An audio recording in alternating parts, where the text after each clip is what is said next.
Marwan Bishara, Al Jazeera senior political analyst. He joins us from Paris via Skype. Just that tweet there, just illustrating that even though we heard that support, that clapping to Netanyahu as he began his speech, there are still about 50 Democrats who are not attending this speech. What does that tell us about how much division there is within the Democrats towards Prime Minister Netanyahu? Well, there certainly is a division among the Democrats, and certainly it is but still a majority of Democrats, certainly a good majority of Republicans, continue to pander, in fact, to a fanatic Israeli government. Those who had some courage did not show up. They wouldn't want to be complicit in a theater of the absurd, welcoming and cheering a war criminal while pretending to promote peace and stability and ceasefire and so on and so forth in the Middle East. This was, in every possible way, a dramatic, dark moment in American history. And the fact that those 50 or so Democrats refused to show up is to their credit, because those who did show up to cheer Netanyahu, as we've been hearing just the first few minutes, all this cheering is really in every possible way, and I won't say shameful, it's shameless, because these hundreds of American legislators know all too well what this war criminal has done over the past 10 months. He spoke of dozens of Israelis, but he neglected to mention thousands, dozens of thousands of Palestinian children, mothers, nurses, doctors, engineers, students, professors, and so on and so forth, that were killed by his military in Gaza. One or two former captives showed up in Congress, but the thousands of children that he killed wouldn't be able to make it to Washington. Maybe one survivor from a family in Gaza showed up with Rashida, but the tens of thousands who were killed and continue to be killed. I can't tell you how many dozens of Palestinian civilians, how many children died since Netanyahu arrived in Washington.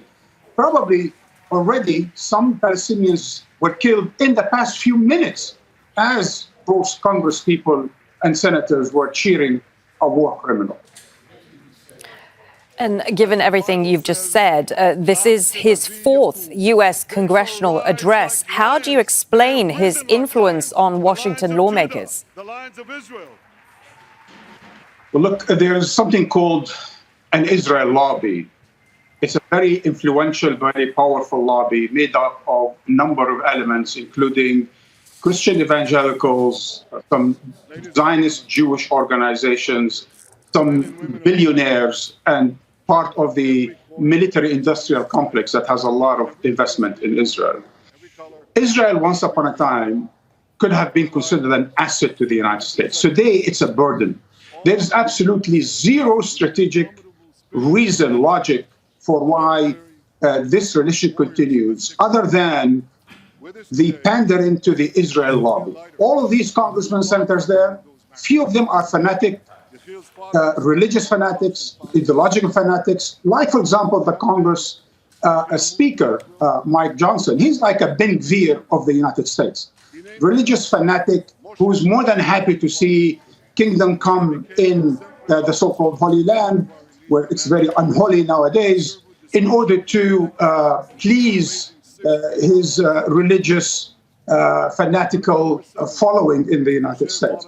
So the Israel lobby is the one who brought a lot of these people into Congress today. So the so-called citadel of democracy, in fact, is no more than the marketplace of, and I'm going to have to use this expression, I realize it's a bit explosive, but this is an utter political prostitution, whereby those people have been bought and sold by the Israel lobby, by the billionaire supporters of Israel, in order to support their election campaigns come November. They support Netanyahu. they're not even supporting Israel, for God's sake, because most Israelis do not trust this man. The absolute majority of Israelis want this man out. This is not a show of support for Israel. This is a show of support for a fanatical fascist government that continues to carry genocide in Palestine. Okay, Marwan, stay with us. We will return to you. I just want to get a sense of what is happening outside the White House. We can go to Shiab Ratansi, who is with many thousands of protesters in Washington, D.C., outside the Capitol, who are protesting Benjamin Netanyahu's speech and visit to the United States. Marwan, what's happening where you Shiab, what's happening where you are? It was quite the juxtaposition, because at the very time we saw those members of Congress greeting Netanyahu with the ovation and the warmth, the people those members of Congress were representing, who were out in the streets in their thousands outside the Capitol, were being pepper sprayed. We were, at that very moment, we were with a bunch of people who were pepper sprayed by the Capitol Police. We kind of knew something was up anyway, because many of them already had their gas masks, their shields, their batons already out. They were very, very jumpy. They've also been augmented by scores, as far as we can tell, of NYPD, New York Police Department cops. And by the way, this is the same Capitol Police who did nothing when the January 6th protesters tried to storm the Capitol. They stood aside. But a few thousand Palestinian protesters outside, well, the pepper spray is already out. But the violence hasn't gone to a hit between good and evil. All the way from New Jersey. Many the police already spraying. Right. Yeah, that was very concerning. I saw a lot of people on the side of the road, and I was like, oh my God, one person was laying on the ground and he looked like his skin had been impacted. Yeah. And I was telling my kids, something happened here. They're like, no, they're just hot. And I was like, no, they're itching. They're itching a lot. I'm a medical professional. They had their arms out like this. Yeah, they were definitely pepper sprayed. Why was it so important to be here despite the risks?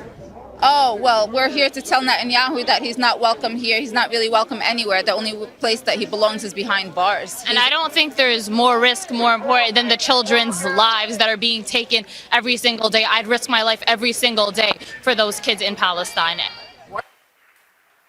Netanyahu as well, theoretically, protect you. Well, they're all being paid by AIPAC. Unfortunately. Members of Congress, at least. Oh, yeah, definitely. I mean, like it was said before, it's very well known now. Every member of Congress has an AIPAC man. Kamala Harris, I believe it's 600,000 from AIPAC. But it's interesting. I mean, there was that unity about not voting for Joe Biden, Genocide Joe. Now that Kamala Harris, between those who target terrorists and those, does she get a pass? Absolutely not. She's completely complicit in every single Biden policy and every single thing that was signed off, every aid package that was sent, all the bombs. Yeah. She never stood up once and said, no, this is enough. Like, this is not right. Silence is an action. It's an action in itself. You doing nothing and being a bystander is a crime, okay? There are many crimes where if you're just standing there, you're going to jail for that, and that's the way that we feel about her. And she's getting more votes. Let's make that very clear. The Solomon family from New Jersey, stay safe. The march is Okay. Okay, I'm afraid we're gonna have to leave it there. Shiab Ratansi there for us at those protests in Washington, D.C. Let's return back to Marwan Bishara, Al Jazeera senior political analyst. Marwan, what do you think Prime Minister Netanyahu is hoping to achieve with this speech to Congress today? Well, let me just, if we can get, our viewers can get the podium where Netanyahu is speaking. And I have heard all his last three speeches to Congress. And he's usually consistent in the way he makes his speeches into some kind of a dramatic theater. Look at the dozens of pages in front of him. These are dozens of pages. It's not a 4 or 5 page speech. These are dozens of pages that contain dozens of sound bites, cliches, and lies. This is not a speech that is meant to formulate a vision or an idea. This is meant as a public relation, a marketing campaign for his government, for his war, for his vision of an Israel dominating the Middle East through the war machine and trying to bring the United States with Israel. As he said, together we win. We win against whom? Against the children of Gaza? Who did Netanyahu and the United States, Netanyahu and Biden, whom did they win against the last 10 months but the children and their mothers and fathers in Gaza? Who exactly was beaten the last 10 months but dozens of thousands of children and mothers and fathers, and as I said before, and engineers and doctors and civilians of all sorts of life? The total destruction of the infrastructure of more than 2 million people. These are the people he won against, and he's trying to sell his war effort to the people who have already been unconditionally supporting his genocide, his war crimes in Gaza. And why I continue to say shameless, not just shameful, because these people already have caught up with just the last few days, the last few weeks, the last few months of reports from Gaza aired CBS News, ABC News, CNN, and so on and so forth. And they know the cost of this war to Palestinians, to the people of Gaza. And that cost has been mainly, in its absolute majority, against the civilians in Palestine. They are the one who suffered. And America has been complicit in these lies. And from the outset of the speech, he started by repeating debunked myths and lies about what happened October 7. There's no doubt October 7 was gruesome. But the beheading of babies, the beheading of men in front of their children, the killing of children and men and all of the sort of stuff that he kept repeating, the burning of children alive, these had been debunked, but he continues to repeat them 10 months later. So all in all, he's trying to sell a genocide to Congress, and they are cheering him on.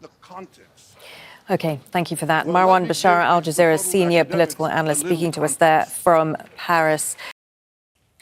Make sure to subscribe to our channel to get the latest news from Al Jazeera.